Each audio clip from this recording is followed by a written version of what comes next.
Hi everyone, my name is Valentina Vergara and I want to thank you all for being here tonight. Before we begin, I just want to say a huge shout out and thank you to Cynthia Pertomo, Jessica Wexler, Daisuke Endo, and Duncan Hamilton for helping us and supporting us through this project. To get us started, I want to ask everyone to raise your hand if you've ever had a female teacher. Awesome, that's almost everyone. That's great. Keep your hands up, if you've had 2 to 3, 3 to 6. How about 6 or more? Okay. So, as seniors getting ready to enter the real world, my partner Farah and I started to realize that we were leaving a small world of gender bias and prejudice and about to enter a bigger world of the same exact thing. This got us thinking, if the problem starts with gender imbalance in our education, shouldn't it end there too? It seems so obvious, almost too obvious, but when you look at the facts, it boils down to a whole lot of women in graphic design, but not enough of us leading. From the onset of our careers, starting in our classrooms, we are almost always being led by a man, and almost always being given examples of men throughout history. There are not enough women teaching, not enough women in history books, not enough women in senior positions. Year after year, we participate in a structure built by and for men. Our campaign, Led by Example, aims to question, challenge, and confront this structure by bringing awareness to and instigating productive conversations around the topic. We believe more women in design education is necessary, not only to provide students with valuable insights, but also to properly reflect the world we live in. And although throughout this project we've been using the word woman, many of the issues we talk about, visibility, representation, microaggressions, pay gaps, may overlap with many of the issues other marginalized groups experience as well.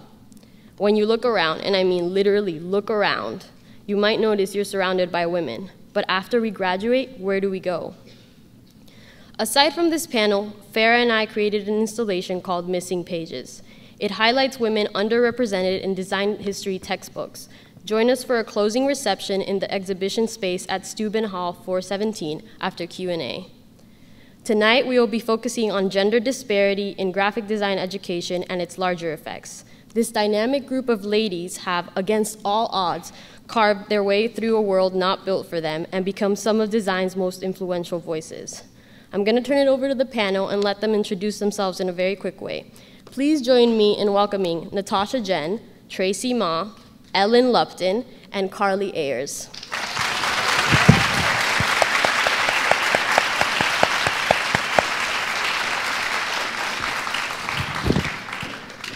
Hi everyone, I'm Farah. As Valentina mentioned, we both organized this event and I'll also be moderating.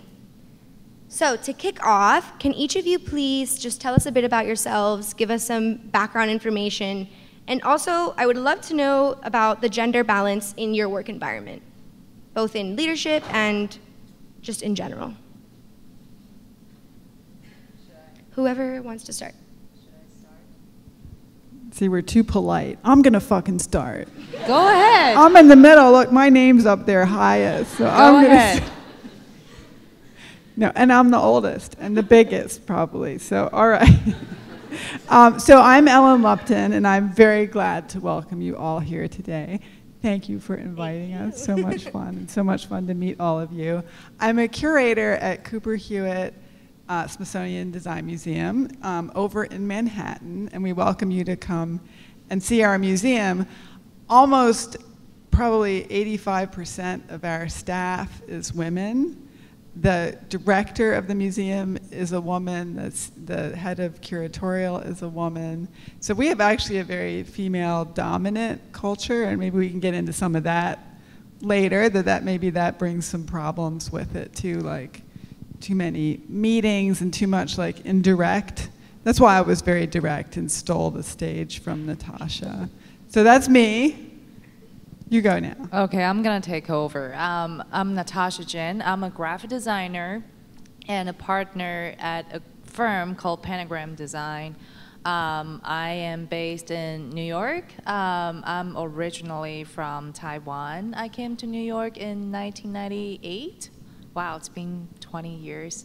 And in terms of our gender construct at work, at Pentagram, in the leadership, meaning in the partnership, we now have 4 female partners out of 22. Okay, you do the math. I'm not good with math. You can figure out the ratio. But then in terms of staff, it's half and half, I would say. Yeah, so I think that, you know, it's a pretty balanced gender situation. Yeah. Cool. Except at the very top. We're working on that. Yeah, we'll keep and working. just the fact that, you know, I joined in 2012, that signaled something, right? Yeah. Definitely. My name's TRACY Ma. I work at the New York Times. I'm a visual editor on the styles desk. Previous to that, I spent 5 years at Bloomberg, working for a magazine called Bloomberg Business Week. Between those 2 gigs, I freelanced. I'm into my 3rd semester teaching at Parsons. I lead a sophomore class in typography. And I also worked briefly for a startup which imploded because of gender imbalance in the workplace. Why? How'd that happen? Well, there was a dude, and he There's always a dude. Was a very bad dude. Harvey? Was his name Harvey? I heard his business imploded. No, thank goodness I didn't work for Harvey, but exploded in similar ways, I suppose. And I'm CARLY AYRES. Last but not least, I am a partner at a small young design studio here in Brooklyn, New York, and the 3 other partners are all men. But yeah, before all that, I worked in tech. We still do a lot of tech, and that was also a majority male-dominated environment. We came from some similar places as well. And yeah, that's me. Amazing, thank you. So let's get started. Let's see. So mentorships are obviously very valuable sort of drivers of success and help women in many ways. And studies show that it's harder for women to find mentorships. Is having a mentor something that you experienced when you were a young adult or when you were in college and starting out? I think I was really lucky to always have mentors by my side, you know, without actively seeking them. And I always had both very good, you know, male mentors as well as female mentors. You know, for example, I interned for Paula Scher back in the day in 2001. And I actually didn't get to work with her that much, but I worked with her senior designer, Tina Chang, who's now running her business as well. And, you know, I always looked up to Paula. And when I joined Pentagram, she really has become my mentor. You know, we sit next to each other. Amazing. Again, you know, we didn't make that seating arrangement, but because our proximity, you know, we just became really close. So, you know, I think I've been really, really lucky in that sense. And that's such a nice full circle. Yes. That's cool.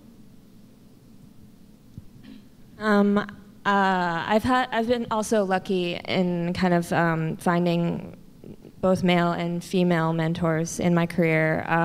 There were a couple of female mentors at the magazine that I used to work for, but I think only like one of them would actually say in like design press and otherwise that they were my mentor, and he happens to be a man. All the other females kind of I don't know. They don't, even though I consider them my mentor, they don't take that credit. I think that's like a recurring theme in my life. Yeah, it's often like an unspoken sort of relationship that happens.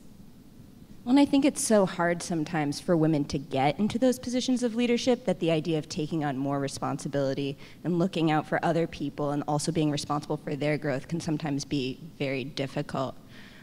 In my experience, I was immensely fortunate that when I graduated from RISD, I joined Creative Mornings, working for a designer, Tina Roth-Eisenberg, she has a blog called Swiss Miss, but I had just like a wonderful opportunity of working under a woman who had started several businesses of her own, and really after that I was kind of broken inside and could never work anywhere else for anyone else for any period of time. So I kind of freelanced and eventually ended up starting a thing as well. So you went to RISD. I actually wanted to ask each of you to sort of elaborate on what you studied and where you went to school. I went to SVA, Okay. where I'm teaching now, and I went to undergrad there, graduated in 2002. You know, had really great experience there in terms of learning, in terms of, you know, building friendship, and also it was my first 4 years here in America, you know, coming wow. from Taiwan, and wasn't able to speak much English in the beginning, so, you know, you can imagine that there were a lot of challenges, you know, for me. But luckily, SVA was a really nurturing environment, and I just felt that, you know, I felt safe there. Yeah. Awesome. I went to the Cooper Union in the 20th century, and most of my teachers back then were men. And I don't think I ever thought of any of them as mentors, which is not to mean they didn't support my work and inspire me, but I think I had more of a feeling of competitive, want to prove myself, not like a warm, fuzzy feeling, but more of a dominant, you know, looking up to a dominant person and wanting to shine like a little star, trying, you know, it was very intense. And I think now there's a lot more women at Cooper Union. Yeah. Cool. I went to school in Canada, a joint program between two universities that just kind of exploded this year. They no longer exist, and I think it was because it was kind of poorly run, I suppose. Like, I didn't have terrific experience there. It felt kind of like they didn't really know how to construct a design education thoroughly, but we learned a lot of Ellen, and now I teach a lot of Ellen. But yeah, that's my relationship with design. I guess I'm teaching now because I kind of want to make my own past experience a little bit better for others or something. Yeah, and I'm a little bit different perhaps in the sense that my background is, I'm trained as an industrial designer at RISD, but as similar to the demographic of this room, the demographic of the stage, it was, there's definitely a bit of a disparity in terms of the people at the front of the classroom as well as in the classroom. Right. And yeah. So what do you mean people at the front of the classroom? Oh, the teachers. The teachers. The teachers. Okay, because I've noticed that in many of my classes, the men sit in the front. Oh. You know, the male students. So I think that there can be a dynamic in a classroom where some students are more in the back or more quiet or less willing to kind of jump out and be the one to speak first. So I thought you were maybe referring to No, I mean, and that's a great point. I think it trickles all the way down to like, who do we envision as design leaders? And they're the people who are taking up the most space. I remember I had at Google, they call them Sherpas. They're kind of like mentors who guide you up the mountain of your career. But I had a Sherpa who told me to he's like, you should sit at the corner of the table and you should put each elbow on each side. You should talk really loudly, and whenever you present, make sure you stand up and you go and you stand in the front, which was all good advice, but it was very difficult for me to do, and I still have the hardest time. I was taught there, like, you have to interrupt people and you have to be heard, and I still have the hardest time unlearning a lot of that stuff. We need to like change what we think a design leader should look like. But maybe we do have to interrupt each other sometimes. That's true. Or be willing to be the loudest one or to stand up. I think I'll stand up soon. Walk around. Yes, pace, barefoot. Seen that. So according to an AIGA and Google Design Census in 2017, 90.4% of graphic designers have gotten some form of formal education. So clearly education plays a really big role in how we're formed as young designers. How can design education better prepare young women for the realities of professional life? Could scream at them a lot more. Well, I think there has to be more speaking up, talking. That's a very big question. I think that first thing is that, you know, before we kind of get into this very large question, how can we actually bring in more women into design education? The first question is that how can we bring in more women into everything in general? We gotta face a fact that history is patriarchal, right? Just think about it. The world, the cities that we're living in are made by men. Ancient China in ancient times, Egypt, India, everywhere you go. And that's just a fact, right? But we have to kind of look at now, okay, you have a sense of history, but look at now. I think right now it's a really exciting time to be a woman. There hasn't been a better time to be a woman, you know, that there's this momentum going on, and there are more opportunities for us to, not just to pursue education, but actually have the space, the head space to think about what we're really interested in. And I think that that's something that I would prefer, you know, myself as well as my female fellows to concentrate a little bit more on, meaning on ourselves, rather than questioning what is this environment not doing for us. Because I think that you can't expect of the environment unless you begin to expect more of yourself and begin to expect more of yourself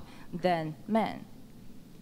Interesting. I mean, to that point, you bring up like ancient times. I think like there's still a lot of like, you know, hard coding from, even though we have all these layers of updates, like all the base layer is still like, at least for me, coming from my Southeast Asian upbringing, like I fill gaps that people need. Like I am the carer. I find it very, very hard to ask for help, to ask for someone to take care of me for a change, right? Because, you know, like that, and instead, like, I'm always just, you know, the one, you know, at like, providing structure for things. And I think, you know, to that point, I think what women should be doing is to ask for help to get higher or something, like. But why can't we become the helpers ourselves?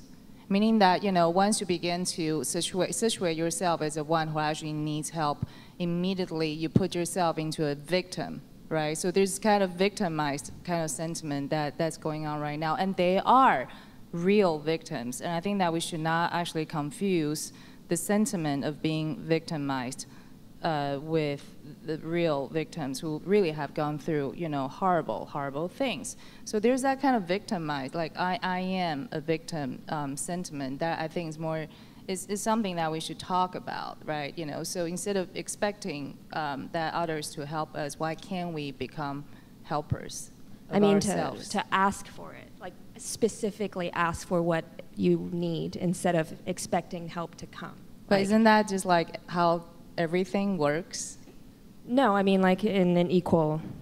Can you give me an example of like an exception that experience that you feel that it can actually serve a model for the condition that we're in right now?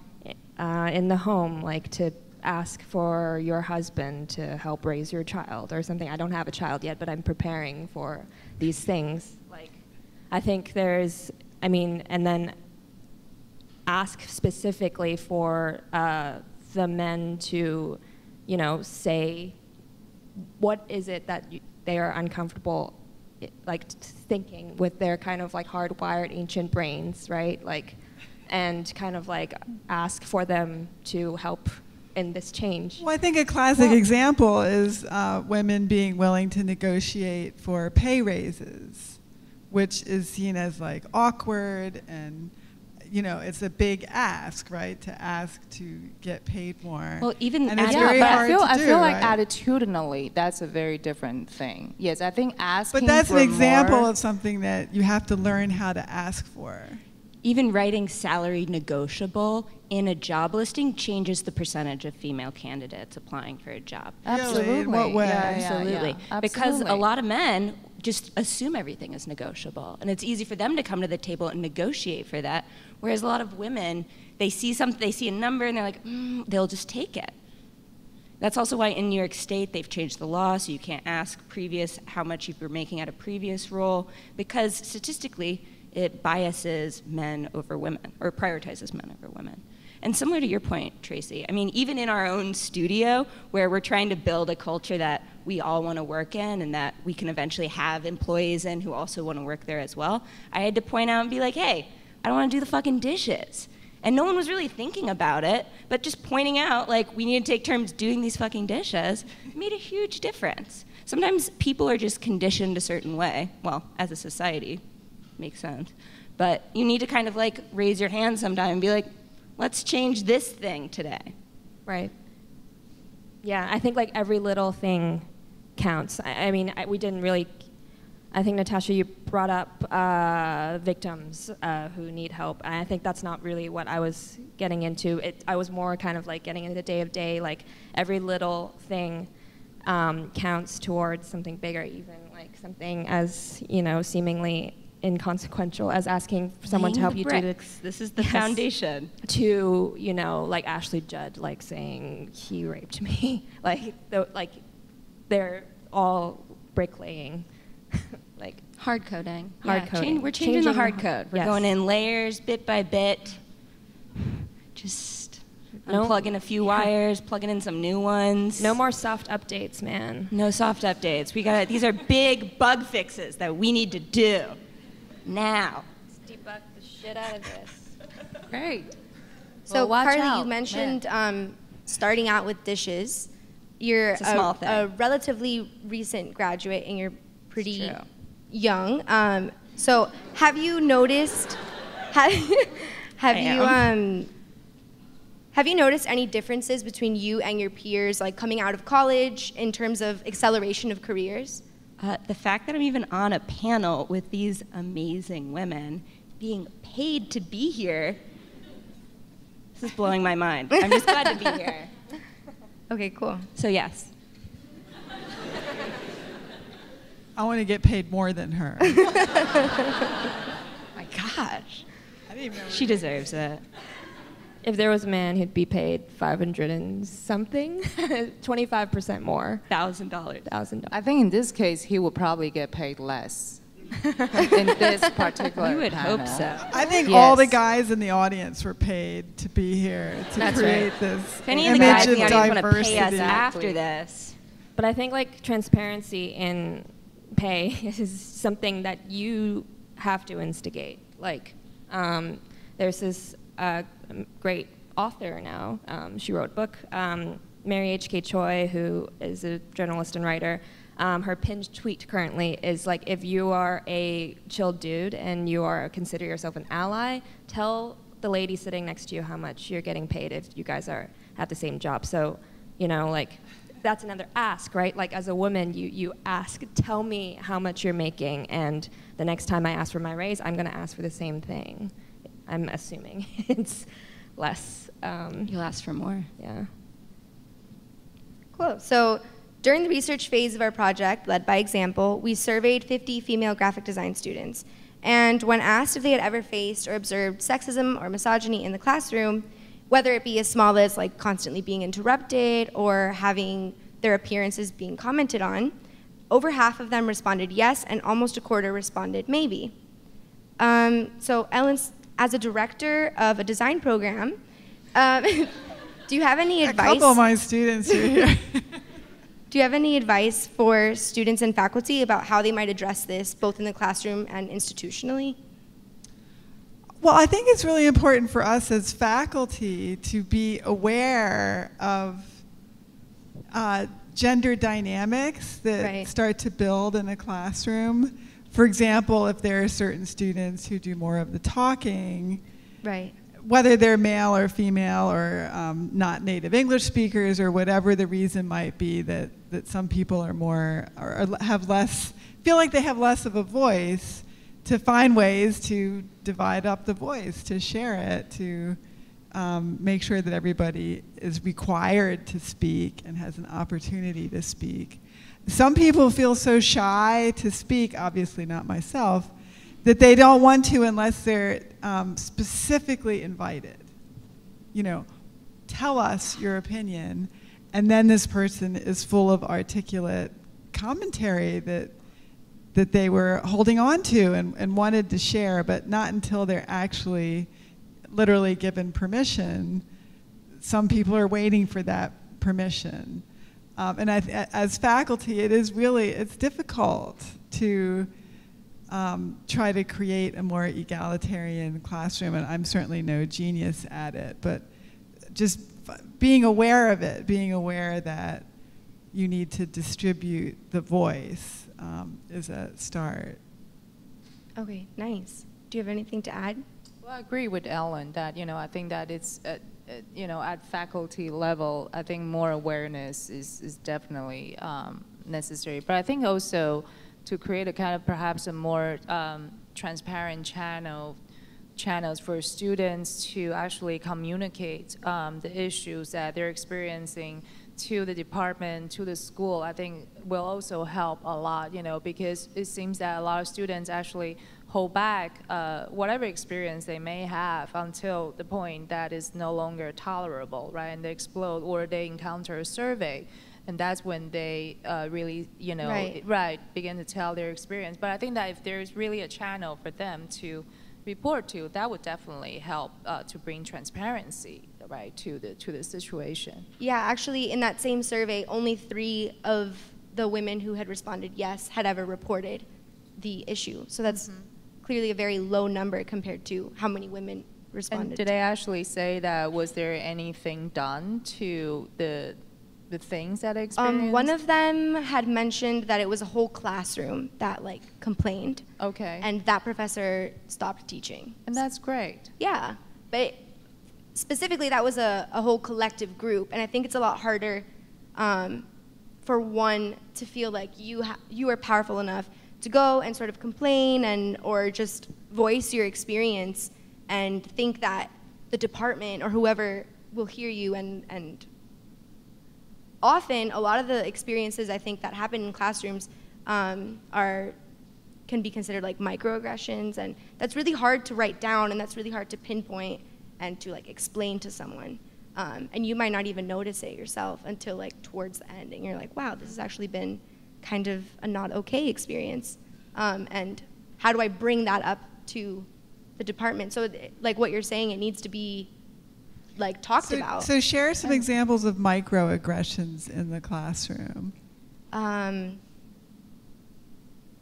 Being told to be happier at the next critique, a little more smiling. Smile more. A little more, yeah. So being told by your professor or by another student? It's hard to actually judge that situation because it also has a lot to do with the context and the voice through which that message was. Right. That's why it's such a complicated. Right. It could have just general. been a joke. It could have been that the professor actually knows you extremely well, and to the point that he or she feels that they're very close to you. Right, and they kind of know that you tend to be on the downside. Could have just said that, hey, look, next time, come with a smile, okay? So it's very hard to kind of, look at these things without a context, right? Isn't there a website called rateyourprofessor.com? Do you guys actually put anything on that? I actually find that site actually very useful because I haven't checked myself, but I remember. You should, Natasha. I'm sure I get 5-star. I remember that I first ran into it several years ago before I started teaching. And I was actually looking at the SVA page and trying to looking at, oh, wow, now students can actually rate their professors. Where is this professor, and I started looking for their names, and I actually saw reviews from students, you know, both good and bad for different professors, and I was just like, wow, really amazed by that, because again, that itself brings things to transparency, you know. It's a little bit like Yelp, right, that you can begin to voice your, you know, happiness as well as unhappiness, you know, immediately. But I'm not saying that itself is a solution. Right, but I think that, you know, more channels, more transparency would definitely help. Yeah. Yeah, I would also add that microaggressions, I know this isn't what you were saying, but they're very real and they're very tiring.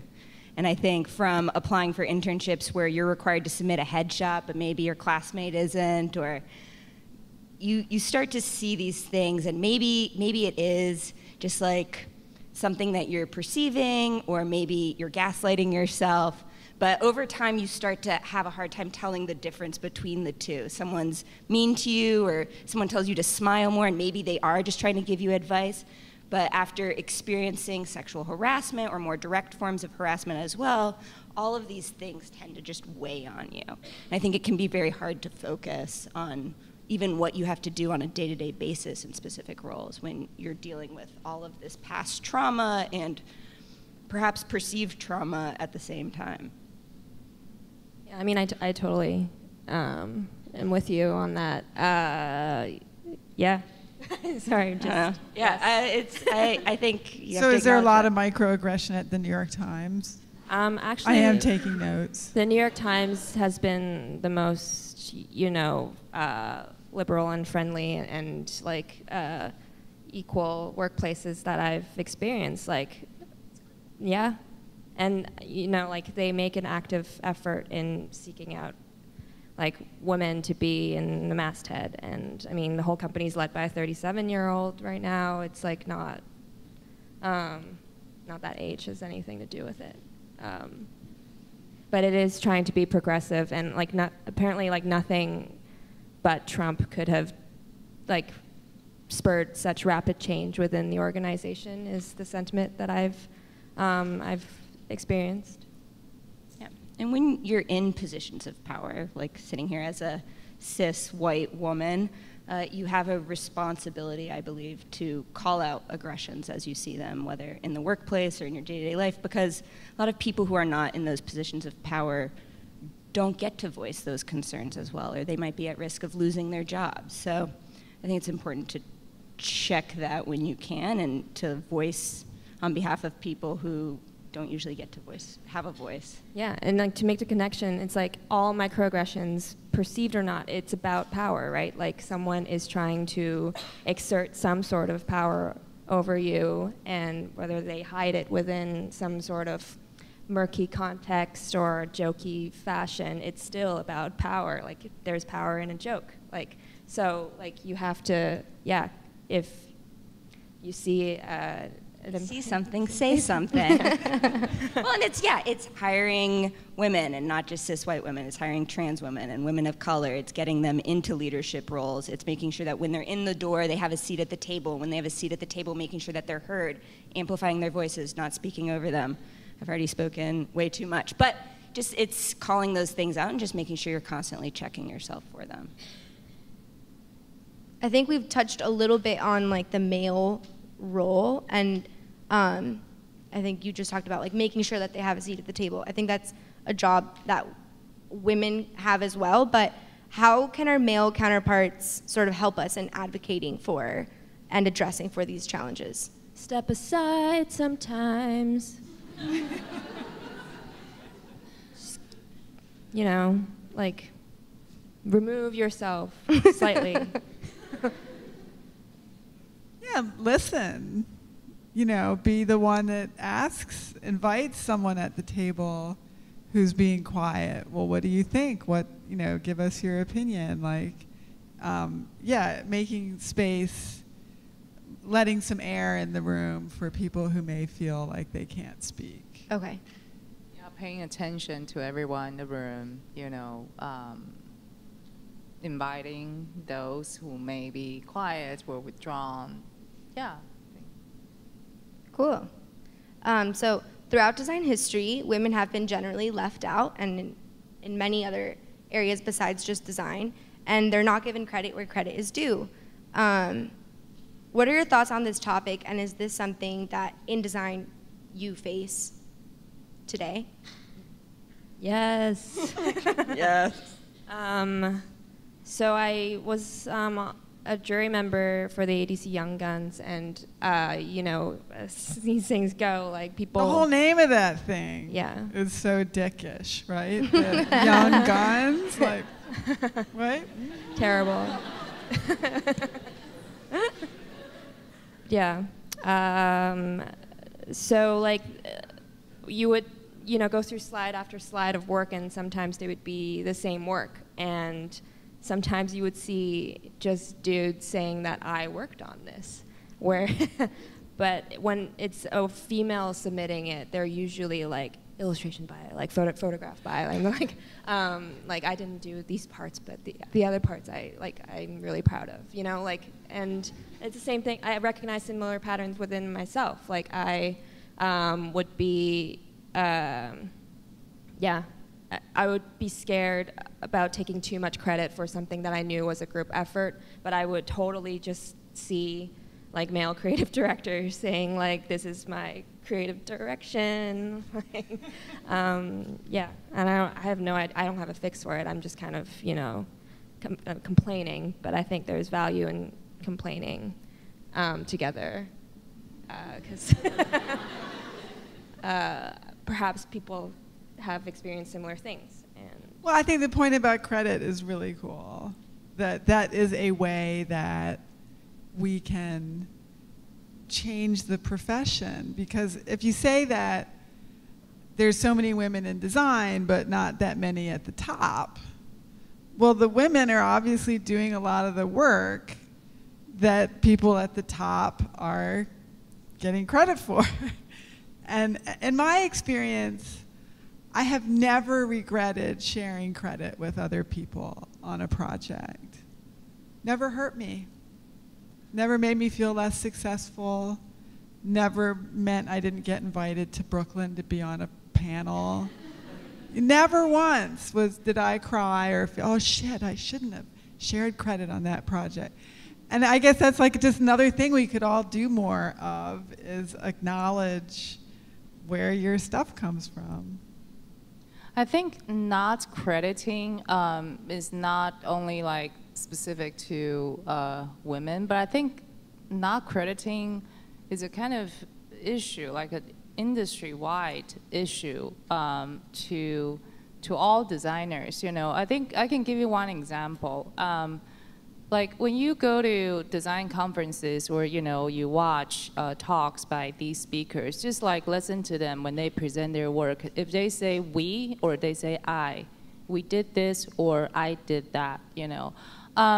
Of course, there are times when these you know, designers or practitioners really generated the work all on his own or her own, you know, such as a lot of illustrators.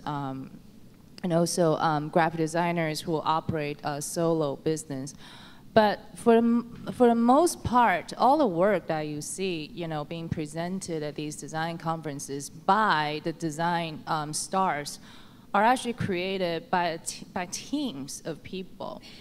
So I think that, you know, the issue is that is this mentality that I think also is with the industry. And, you know, I'm sorry that I'm actually deviating this topic from, you know, a women-focused conversation, is that this idea of celebrity, you know, is very much in the industry. And then when you actually, you know, chase this idea of celebrity, you create this kind of singularity who can actually easily deny other people's existence, right? And, you know, including not crediting them. So that, I think, is a bigger condition that we need to resolve, you know. So when I give talks, you know, I don't necessarily like thank every designer, every, you know, creatives who has worked with me, but when I present my work, I always say we did this, you know, because really I have always been a very small role in all our projects. You know, I'm more like an editor who comes in, who, you know, makes comments, and then I move away, and then I come back again. But it's really my team and all my incredible designers and, you know, strategists and project managers who create the work. So I say we, yeah. Cool. Even though you're saying that it's like off topic from women, I think it is very much the same issue happening like specifically with women. A really awesome essay called Messy History versus Neat History. Martha Scottford sort of touches on this and talks about the difference between a messy history and a neat history. And a neat history is when you do have that one celebrity to pinpoint and to praise and to look up to. And messy history is a mixture of people and a team, and it's not just you, it's a lot of people, and that's harder to be written down and sort of to be taught. To quote her, she says, "This simplistic history has served the establishment, white, male, business, design, and academic worlds well." So this leads me to my next question. Do you think that we're looking beyond sort of this Eurocentric, white design global sphere in our design schools? I think that's a big effort that has to be made. Design schools have become much more diverse, much more international students in the population. Many more women going to college than men. You know, men are stepping back from that more, and so then it's a real effort then for faculty to make sure that when we show examples of design that we're actually reflecting what's the population, the community that we're really working with. And so, like, I teach design history with my colleague Brockett Horn at MICA, and we really try to bring in women and Asian design and African American and try to give a richer story of how design has happened. And do you pull from different like readings for that, or it's not one book? Yeah, right. So we have different readings, and we have to look, you know, for examples, and it's, you know, you have to look beyond the Meg's book. Yeah, definitely. And find things, and yet we still want to tell the great stories of design that are, you know, more known and canonical. So we're not trying to erase anybody's contribution, but trying to enrich the story. And it takes conscious effort to do that. I think, you know, really putting effort on diversity in schools is a big thing, but I think it's only half of the story. I think, you know, you cannot really fully realize, you know, the idea of inclusion when the society or the government is actually anti-immigrant. Really, you can't just kind of look at school as a separate context, a separate issue outside of the, you know, the entire political agenda and climate. I think that we're in a, you know, in really unfortunate time right now, you know, because of a lot of anti-immigrant and, you know, racist attitudes they're going on right now. And I think that, you know, I mean, being an immigrant myself, I came here on a student visa, right? And the first thing that I really had to get, and that was something that was really much like that really occupied my mind during my school years, was that anxiety, how do I get to stay here? Really, that became just like a thing that, you know, that I had to live with for 4 years. And luckily, you know, I was really lucky to be able to get H-1 visa, which is the working visa, that now is nearly impossible for any immigrant students to get, regardless of your excellence, right? And then I got married and, you know, became a green card holder, eventually a citizen. So I think I've been really lucky, but I have so many immigrant students as well as immigrant designers, extremely talented designers at Pentagram who are struggling with their visa. And you know, if visa was no issue, they would just go all the way to the top. So we kind of have to really think about education is half of it, but we really have to do our job, you know, to create a better government, to, you know, elect a better person to work for us. And seriously, so it's all, you know, they're all related. And then regarding women, I think that the idea of like minorities, you know, like look at me, you know, I'm a woman and I'm Asian and I'm actually also an immigrant who did not speak English. Like I really carry all the, just, you know, the biggest baggage all here. But actually somehow I have an attitude that is, you know, I tend to just kind of bypass the status quo, you know, whatever that is. And I just tend to try to focus on what is really interesting to me and what I'm really interested in, which is my work, you know. So by creating that kind of singular focus, it really helps me to kind of bypass a lot of these irritations. Of course, not that I didn't experience them. You know, for example, I interned at a studio, and I'm really grateful for my experience there. But my boss, you know, who's a really funny American man, he would joke to me and told me that he would deport me, you know, if I actually didn't organize the books in the library. Now, just think about that, you know, you can actually make it a really serious thing and even let that traumatize you, you know, especially like that happened during the time when I could barely speak English. I was like, oh, hi, you know, sure. But I tend to just let that bypass me, you know. And then when he turned around, I was like this, you know. But I'm like, yeah, you know, you're not firing me, and I'm having a great time working here, and I'm just continue to do my work here and focus on what I'm really interested in. I think that also helps. And I'm not saying that you should suck up like whatever injustice that comes your way. But I think that, you know, again, kind of bring the focus onto yourself, what you're really, really interested in, and your work, and whatever that actually nourishes you, and whatever that actually makes you happy, like, focus on that, like, you know, make that like 300% bigger than what it is, and then you will kind of find a lot of these petty things are actually not things that you would be bothered by. Okay. So that is sort of my way of dealing with it, you know. Like I've encountered, I think, more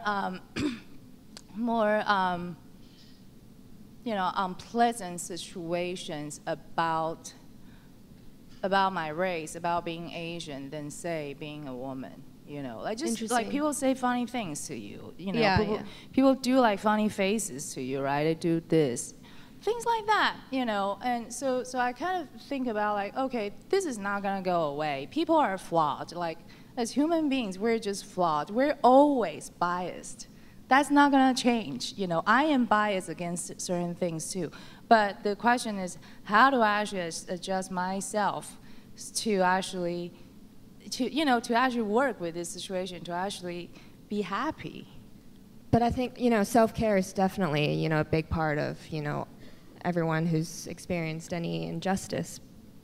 But that man who, like, you just deflected it because you're Natasha Jen, but like he's gonna go on to continue, because he got away with it that time, to, you know, inflict his power and like inflict pain on others. And like, I think, and every time like he grows more into a monster. Right, but or you know, not. Like, again, that is a personality thing. Not only that he would, you know, like irritate me, he would irritate all his staff, including his white staff, you know, all the designers. He would just go up and say like things to them, you know. And right. So my thing is that, you know, we kind of have to create a kind of parameter, you know, as to what is the tolerance level, right? You know, and certain people can have very, very small tolerance level. It's just like, if, you know, if people say, hey, you know, I'm gonna deport you. Okay, I'm gonna call the police, right? Or someone like me who have actually a pretty big tolerance level, you know, unless I feel that I'm really being, you know, attacked or violated in a serious way, in some way, my attitude is that, all right, good luck to you. I'm gonna focus on my life, right? So I think that trying to figure out your own parameters is also really, really important. I think there's like a degree. I mean, I feel like I might have experienced similar discrimination in my past. Like I would watch my mother at like a supermarket as an immigrant, like being shat on and had all sorts of bad things. And as a young girl, not being able to do anything, totally traumatizing. And then I guess there's a degree with which you can respond. You can be like very, you know, smartly saying like this is wrong, like just stop doing it, or you can call the police. Like I think like, or you can self-care. But I don't think the Me Too movement could have happened if someone didn't say something first on the record. So again, like bricklaying, I do think, you know, like calling out when something is perhaps slightly unacceptable to you is not overreacting, at least. I mean, I feel like I have a very high tolerance for a lot of like crap. So do you feel comfortable in your job if you feel someone has done a microaggression to say, hey, that was not cool? Or do you feel like Natasha, like, yeah, I don't need to make a conflict here? Well, I was on a panel with George Lois, who's a very old man, and he brought up problematic, but he's too old to change. So he put up a work in the from the 60s of a male hand pushing the boundaries of a woman's butt, and then he tells the same story over and over again, so you can just hear like the broken record. He's like, well, blah, blah, blah. I was like, I couldn't find I had a hard time actually finding a male model, so I volunteered my own hand. And then my partner said to me, George, you have everything, but you lack one thing. And I interjected with respect for women. Like, but, I mean. And did he hear you, or was he too old? No, he heard me, and then I was like, do you think this could run for like any product these days, this giant ad that you're clearly like very proud of like 40, 50 years later? And he was like, no, but he couldn't think of, there's no thought beyond the no. Like I don't know, it was very strange because, you know, like again, like ancient wiring, like we have to come to terms that like the canonized past, the Swiss modernism, like that is it. I think perhaps we focus on what is to come, because there are still ladies afterwards going up and taking selfies with him. So it's like, I'm like, what? And then I was just like, all right, peace.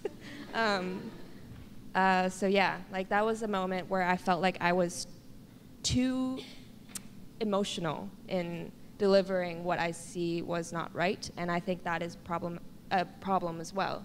Like you have to kind of, in the best of worlds, I had like a clear head and I said what I wanted to say without the kind of like jokiness, without the like I don't know. But sometimes that's how you protect yourself too, you know? I know, but it's just kind of shady, and like, just burn them all to the ground. No, but yeah, I mean, I think what you're saying is totally right, and Tasha also what you're saying. Like, you have to do your job. You want to succeed. Like, none of us got here by burning every bridge in our path. Otherwise, there'd be no bridges left to get onto this stage. So you have to pick your battles, and you have whisper networks, and you let other women know and other people that don't work there, that place is awful, like so-and-so does this, and such had this, and slowly those networks and those conversations are coming out more into the public, which I think we can all agree is a good thing, but it does come with sacrifices, be that like a potential job opportunity. It's no coincidence that have a small design studio at 26 years old, because After a while, you kind of get tired of working in those environments, and you want to create a space of your own where you can feel safe and you can create the work you want to do. And I think that's what succeeding and choosing which bridges you burn lets you do that. But at the same time, like, glorifying someone like George means that there's 40 people walking out of that auditorium thinking that's okay. Yeah, before he even said anything, he said to a woman in front row, it was a packed room, he's very famous apparently, like, you move any closer, you'd be on my lap. I was like, oh my God, like, this is like... But yeah, I guarantee you he's booked this week too. Yeah, sure. So Carly, you're talking about sort of being tired of some of the work environments that you were in. Did you see a difference between how some of the challenges of like sexism that you faced maybe in your education, how do they manifest differently in the professional world, or do they stay like relatively the same? That's a great question. I'd say, at least in school, it's relatively difficult to get kicked out. I don't think it's that hard to lose your job, and there's a lot more on the line at that point. Right. So stakes get higher. Kind of, I guess, Ellen, you were asking Tracy if she confronts like these issues. Did you ever do any of that, like confrontation? Did I? Yeah. No, yeah. Me? Or either of you, whoever. No, I defer to you, girl. You first, please. Did I ever experience what? Like confrontations? Did you ever like voice frustration? Yes. And like you're saying, okay. I have. Did not end well. Okay. Yes, that is all I can say on the comment. Okay. Without burning any bridges while on the record. Let's start a whisper network after this. And beta test that soft hard drive thing too. Cool. So if there are some young designers in the audience who are interested in becoming educators, what advice do you have for them? Like, what's the I first want to hear step? their advice to us, yeah. Yeah, I would be curious to know why they would want to become an educator. No, this is not a cynical question, because, you know, you probably gotta have something in you that you want to offer, you know, before you can actually say, hey, I would like to teach. That's not a normal thing that, you know, a person would want to say or do. You gotta have something in it. I'll be curious to know what that is, what is actually driving that motivation.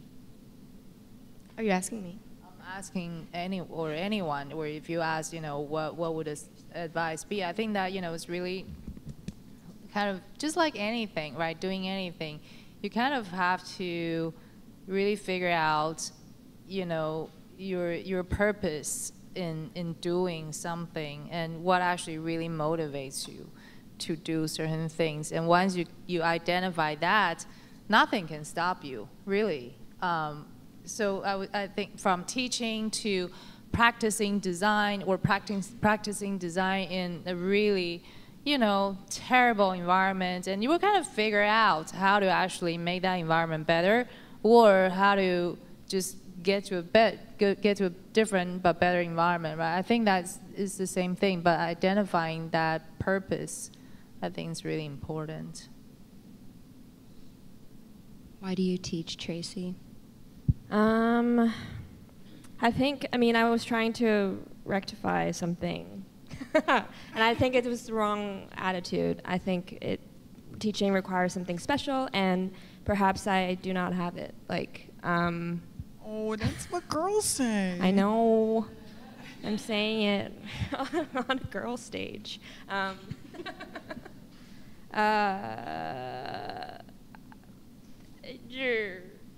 But I would say that students are incredibly sensitive and intuitive, and they know what's up, like, even though they're like pretty disorganized.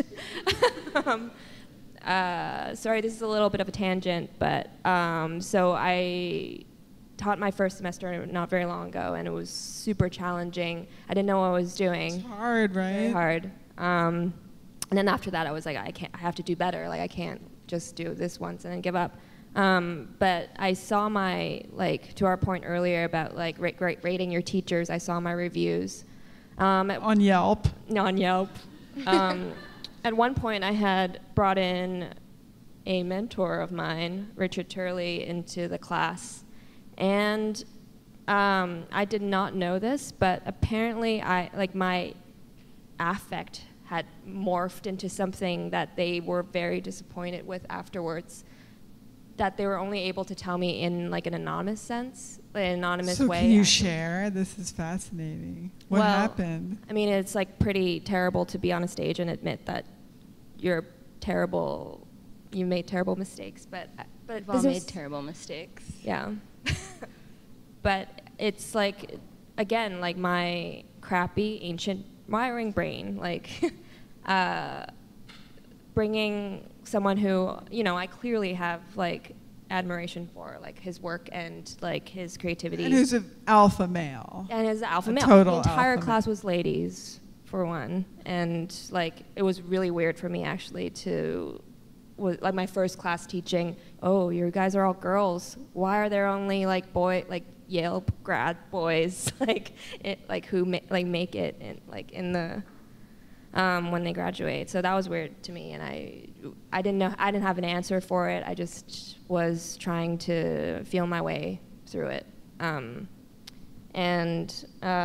yeah, they were saying that like they looked forward to, you know, having a female teacher, but was very disappointed in the way that I behaved around the alpha male, which was like the alpha male in my life for like, I don't know, for many years, and it's hard to unwire that. And yeah, and I think I have to watch out for my own deference to men. Like that's another thing to like ask for. Like, yeah, long learning process.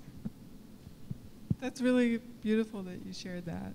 Yeah, thanks. It's really intense. It's not like I lost a right? Is that intense? family member or something.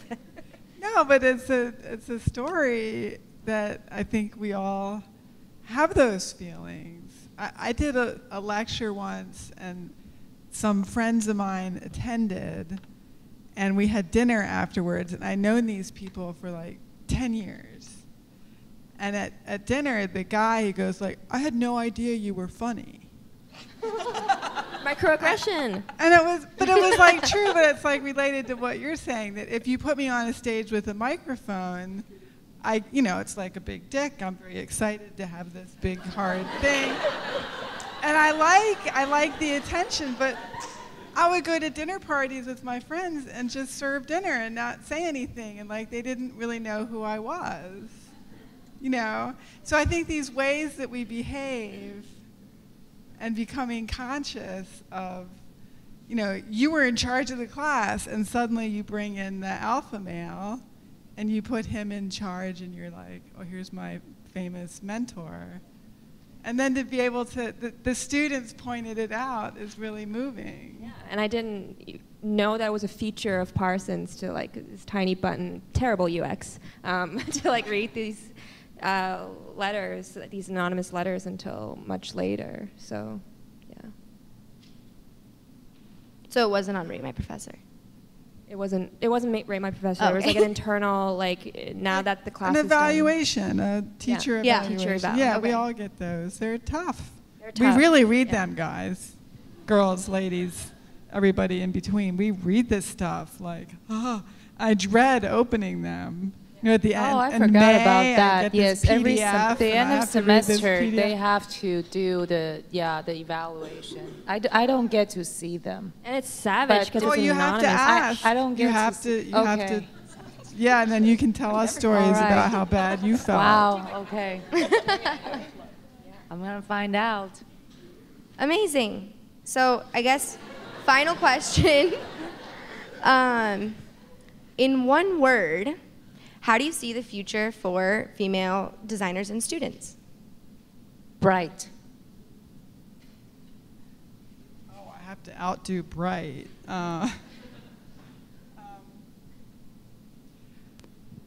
Shit. So hard. You should have texted us ahead of time with that. Alpha. It's more exciting It's like alpha. this. Everybody should be like the alpha bitch, you know, the leader of the pack when you're in the mood, you know, because then you have to make room for other alphas once in a while, you know, to like share. But yeah, let's all be alpha. Cool. One word. Sorry. No, I'm kidding. I was going to say better. It's just going to get better, hopefully, as long as everyone's making changes that they need to make and recognizing the things they need to recognize and burning everything, just burning. Maybe my word is burn. Burn it all. It's better. No, it's better. It's better. Okay, mine's burn. Best. Hers is best. Better. Best. Wonderful. Thank you so much. We have some time for a Q&A. We have these 2 mics set up. And also don't forget there's going to be like coffee and snacks and mingling. Soon, right? 'Cause right your after thing Q&A. goes like too long. I think we should. Yeah, it's going to be like a little walk. It's in Steuben 417. But we can get started. Whoever wants to walk up to the mic is welcome to. Let's be real alpha. Come up to that mic.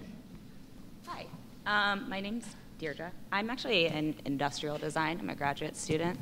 And I've had a couple higher education experiences. I went to MICA for my undergrad a long time ago for painting.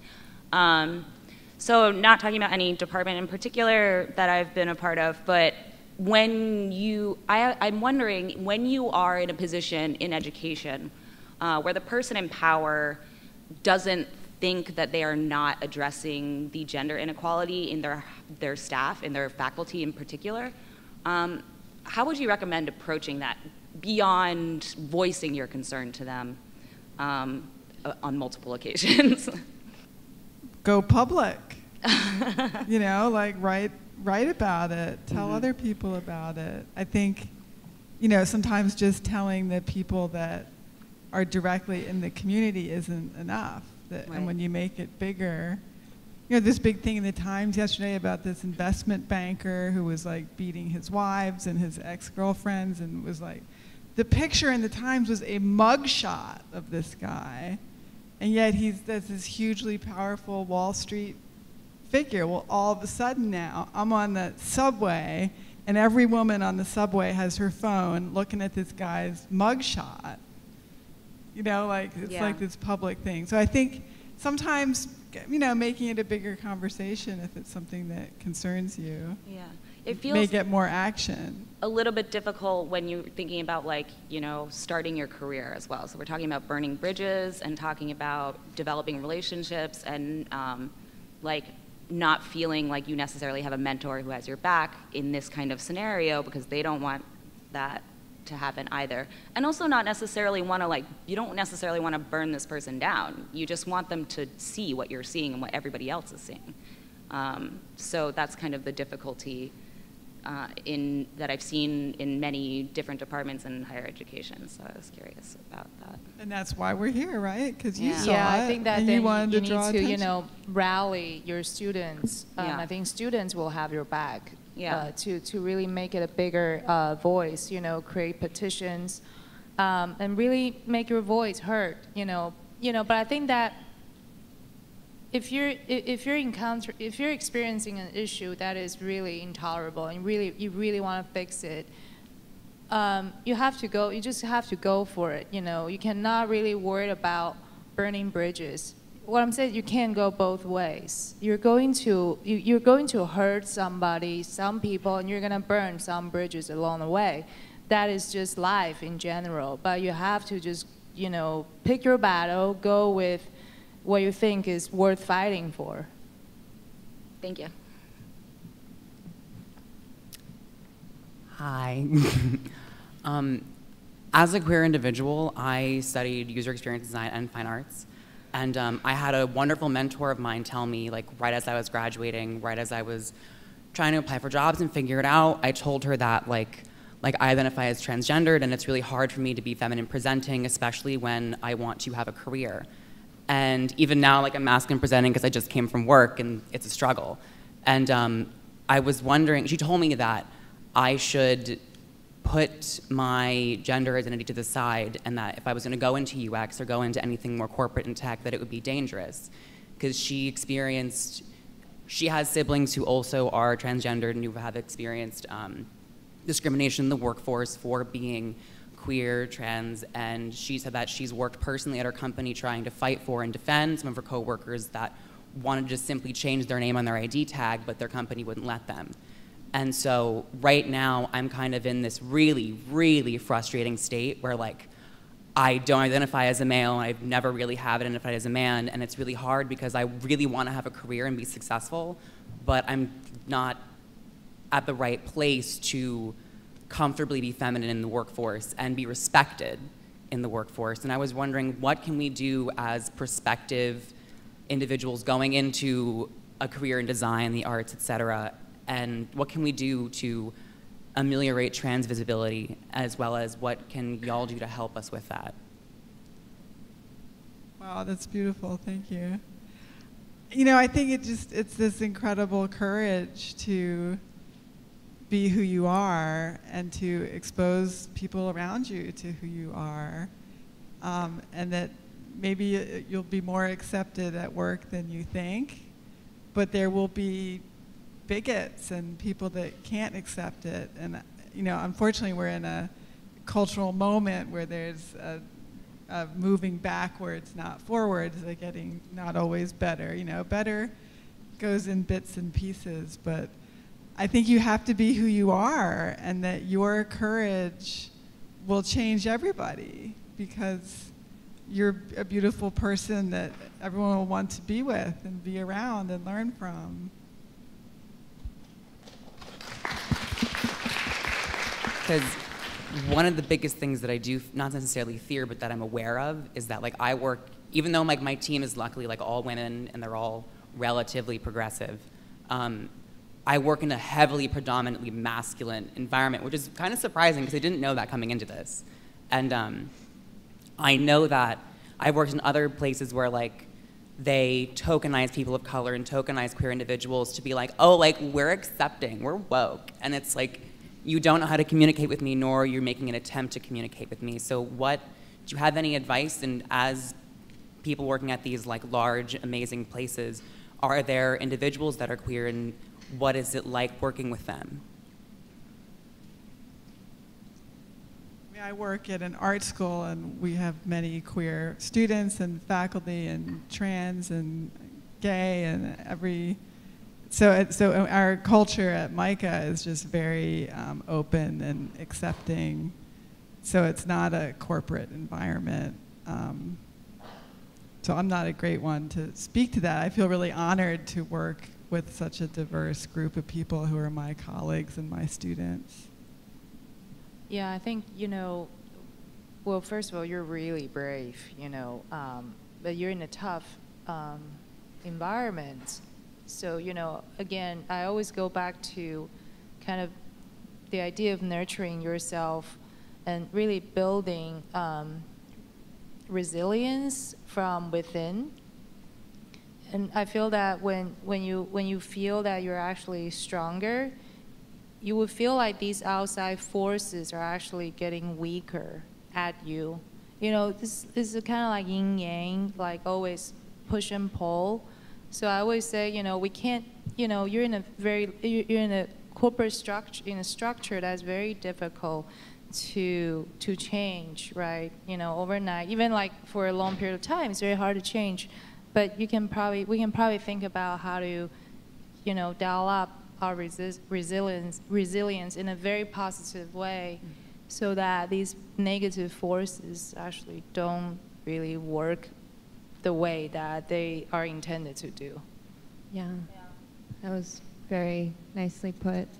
And I would, yeah, sorry, I had a bunch of thoughts. We put on an event in 2016, and we invited Tyler Ford, who was a gender nonconforming speaker, a motivational speaker, and they asked the audience to puncture a balloon for every person that has ever, caused harm or like wounded them. And it was a very emotional moment for everyone in the audience. But to that point, I feel like Tyler's presentation out of everyone else's did give the sense that they were definitely, in the front line of war. And I feel like you may be in a similar situation as well. I feel like you do have it the hardest. And I think for all of us, we have a lot to learn from you. And I guess, yeah. And you seem to be a very eloquent speaker. And I feel like you have everything going for you to, be the change that I want to see happen. And yeah, to create that. And we'll all help, I guess. Yeah, send us an email. I mean, all of you have said so many great things, but to add on to that, if you're not accepted at work, you need to find a place where you can be accepted, because I don't think you can go on without being yourself. It's just not sustainable. And yeah. Thank you. Please reach out. Thank you so much. Thank you.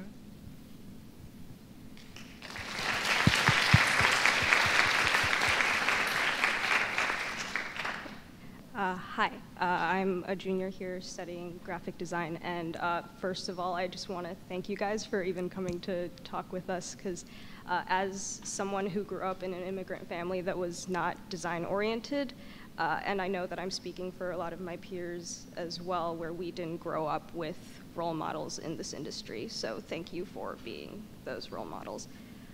But I think I have a few questions, but to start with, I think before we really enter the working world or the design industry, we all know as women that there are a lot of challenges that we're going to face, whether it's, interacting with coworkers or just being paid fairly.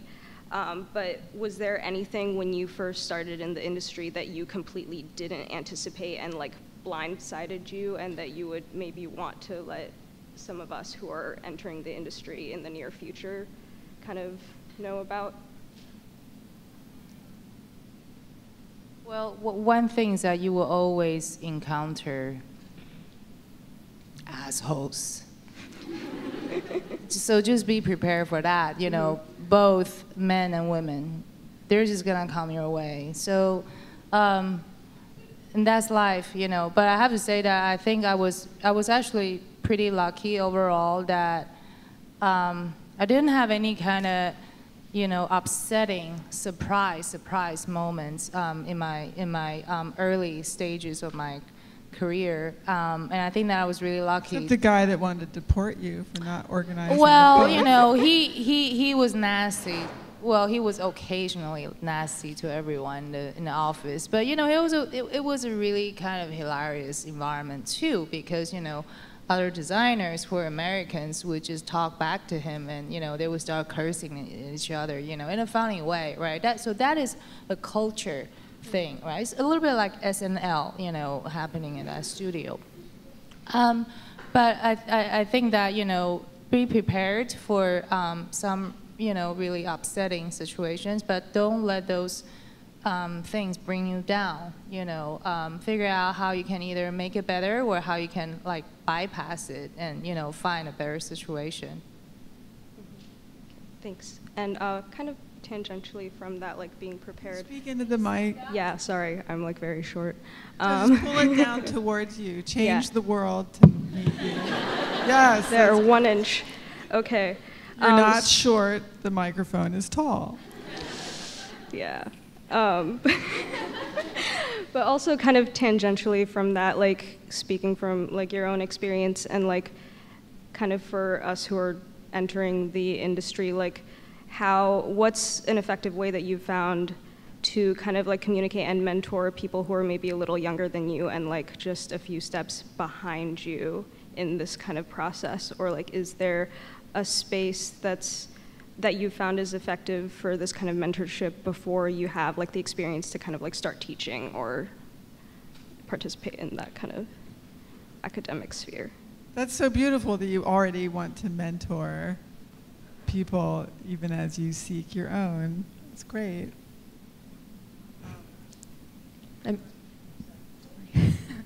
I mean, in my experience, working for women was difficult because perhaps it was hard for them and they make it hard for you, which was something that totally blindsided me, I suppose.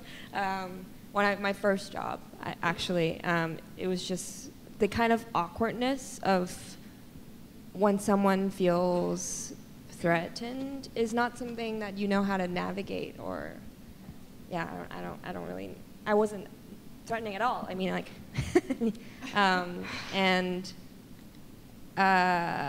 so, I mean, I also have to admit, and then I started working for a man, and I was like, this is pretty great, is what I imagined working for someone would be. Because someone who's comfortable with the relationship of telling you what to do.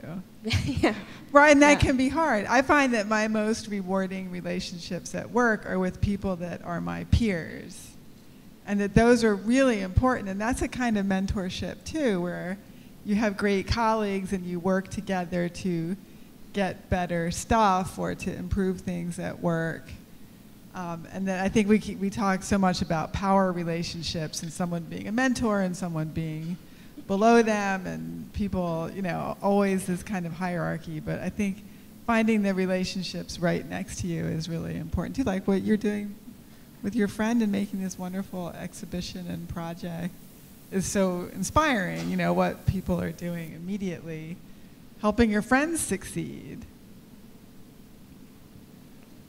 Okay, so going back to like sharing and intellectual property, I wrote it down. So being in design and like especially critiquing work and sharing is like very important part of learning for me. And many times I find that if I share my opinions in class or after class, especially like with my male counterparts, I see like my very specific ideas that I'm offering are mainly like for my male classmates, like it's meant to enhance the conversation, but they end up taking these very specific ideas as their own and presenting them as their own original ideas.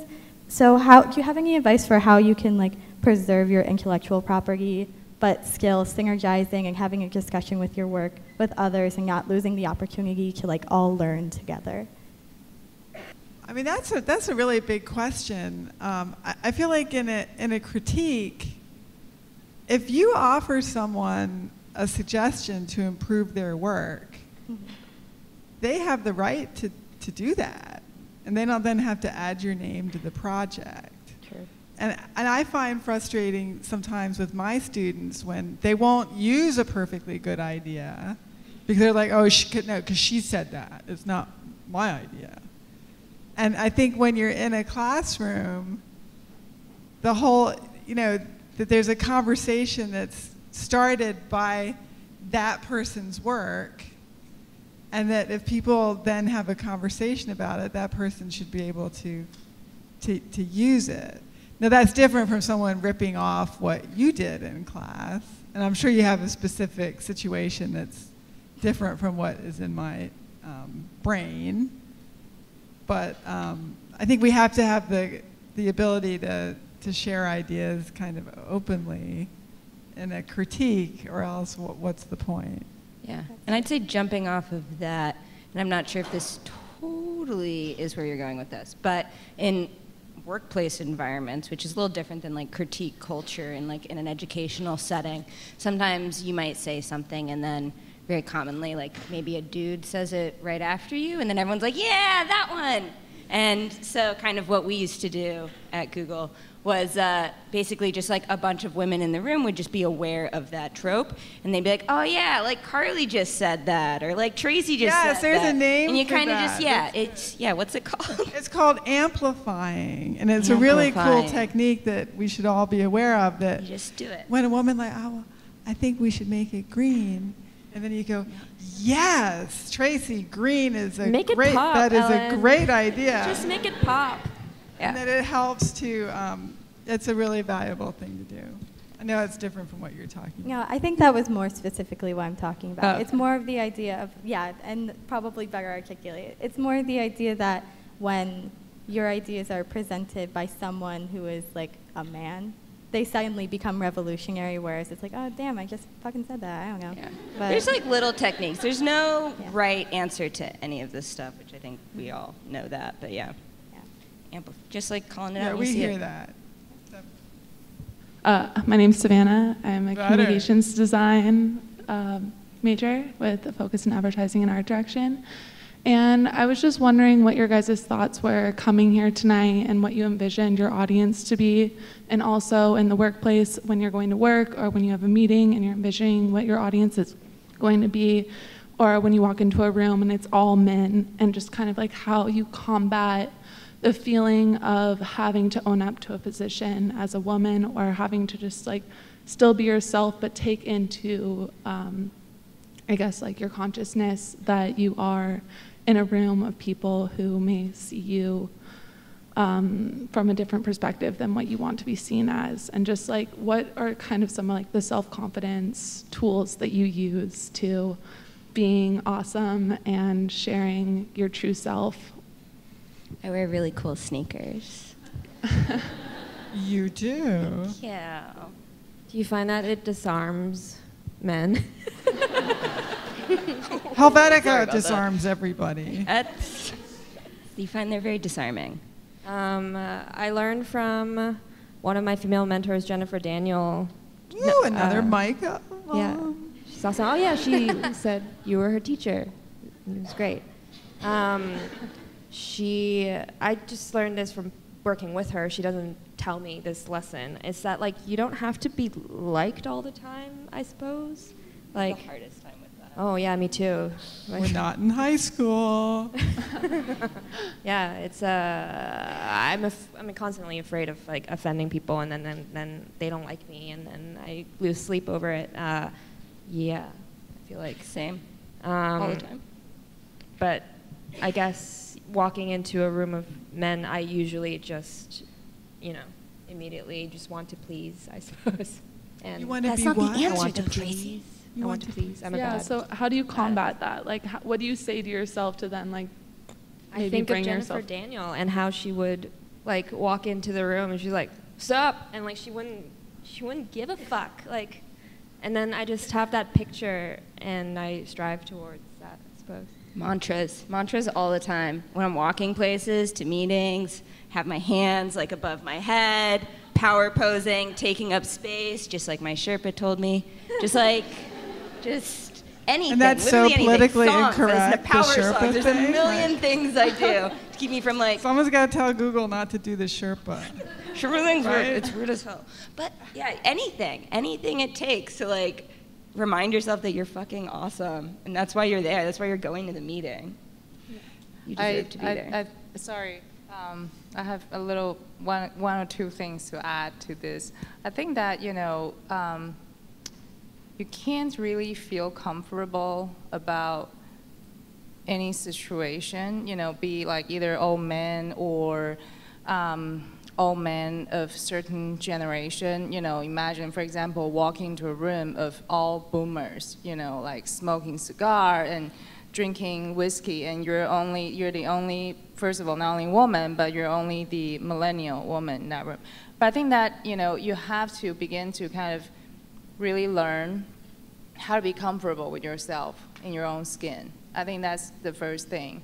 And then I think to Tracy's point, yes, you don't need to be liked all the time by everyone, right? So just imagine that situation more or less as, the way that I see is that it doesn't matter who the audience is here today. Can be all men, can be, all white, all men, old people, whatever.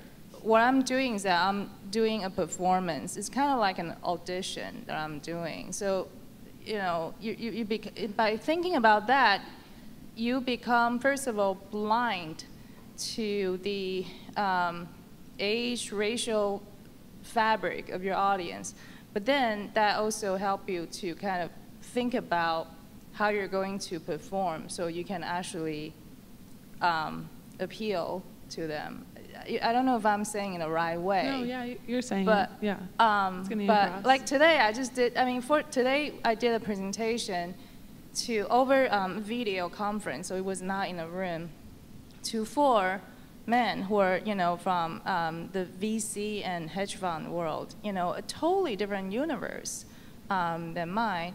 But I think I did okay. I didn't feel, and I didn't feel that, oh shit, like 4 men there, like all financial people, like my God, I didn't feel that way at all. But again, I think that I've been practicing this for years now. Practicing definitely helps, like anything. The idea of performing is really... like public speaking, there are people who just get really scared even, when a mic is presented to you. And that was me too. But after, practice and practice, you just feel like a lot easier with the situation, and you find your own mastery in that. That I think is more interesting to think about. I think the idea of performance, I mean, that your shoes, like, very cool. But what if I'm going to a situation where I feel like I need to have more power, I dress better. And I mean, I dress better than I usually do. Because then I'm aware of my body and that my pantyhose are too tight and things that make me more alert to my being. That gives you confidence, to amplify yourself. If you're usually a certain way, then in this situation, be the bigger person with bigger shoes and bigger, clothes that make you feel bigger and stronger and more authoritative. And then you feel that way. Thank you. All of your confidence is very admirable. I think we have time for one more. So. Hi, my name is Mariam, senior graphic designer. Natasha, you were mentioning how hard it was for you to be an international student and then entering to the corporate work, and how you see like people in your office is struggling with the same issue right now. Do you have any piece of advice for the international students here?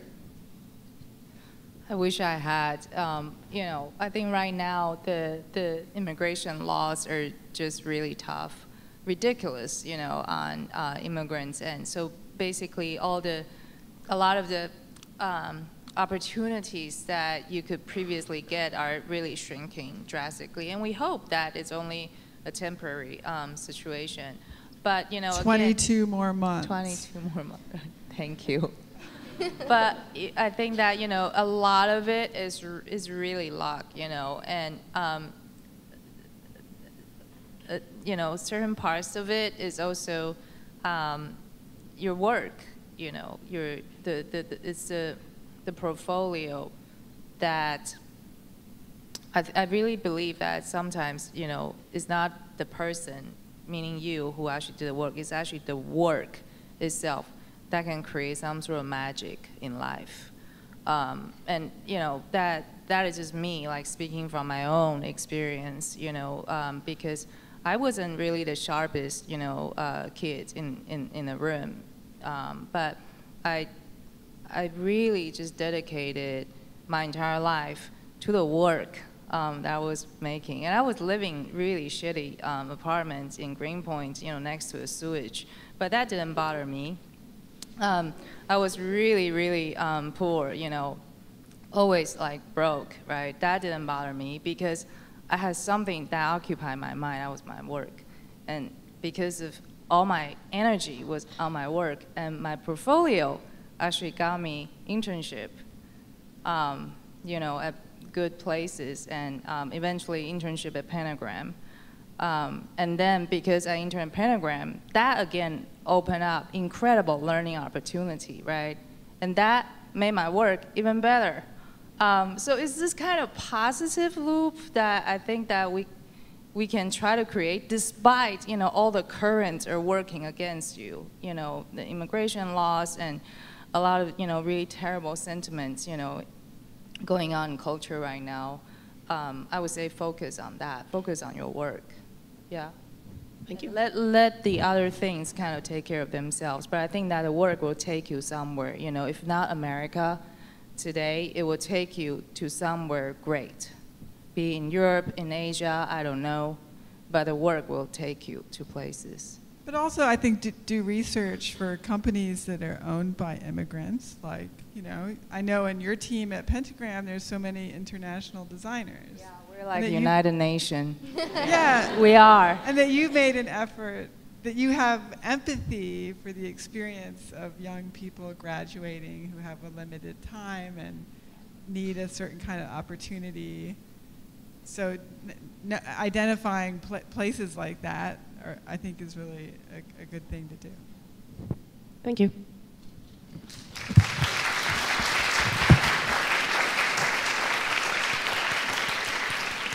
Thanks so much, everyone, for coming. Can we do one more round of applause for the panelists?